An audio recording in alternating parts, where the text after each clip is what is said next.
তো hello guys, তোমরা সবাই কেমন আছো? আশা করি ভালো আছো সবাই। আমিও এখন ভালো আছি আগে থেকে। তো আজকে চলে এসেছি একটা ছোট্ট মিনি কুকিং ব্লগ নিয়ে। তো দেখতে থাকো আজকে আমাদের এই চিকেন রেসিপিটা, আজকে আমি কি করে রান্না করি। তো গাইস, আমরা এখানে আলু নিয়ে নিয়েছি কেটে, ধুয়ে আলু কেটে তারপর এর মধ্যে হলুদ আর লবণ দিয়ে ভালো করে ভেজে নিয়েছি। ভেজে নেওয়ার পরে এই গরম তেলের ভেতরে পরিমাণ মতো জিরে দিয়ে দেবো, সাবুত জিরে, আর পরিমাণ মতো তেজপাতা দিয়ে একটু ফুটিয়ে নেব। তারপরে আমরা দিয়ে দিলাম পরিমাণ মতো পেঁয়াজ কুচি। দেওয়ার পরে এটাকে হালকা ব্রাউন করে ভেজে নেব। ভেজে নেওয়ার পরে এর মধ্যে আমি দিয়ে দিলাম শুকনো লঙ্কা আর রসুন আর আদা পেস্ট দেওয়ার পরে এর ভেতরে দিয়ে দিলাম আমরা টমেটো দেওয়ার পরে একটু নেড়ে চুড়ে এর মধ্যে দিলাম লবণের গুঁড়ো আর হলুদ গুঁড়ো, ধনের গুঁড়ো আর জিরের গুঁড়ো। এগুলো দেওয়ার পরে সব মশলা একসাথে দিয়ে এটাকে ভালো করে কষিয়ে নেড়ে চুড়ে নেব।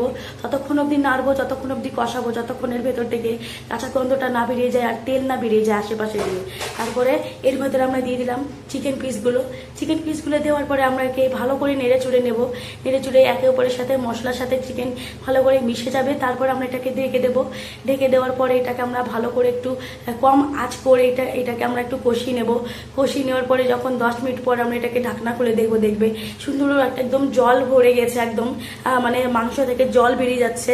তারপরে এটাকে আমরা এবার ফুল আঁচ করে এটাকে ভালো করে কষিয়ে নেব। তারপরে কষাতে এর মধ্যে আমরা আলু দিয়ে দেবো।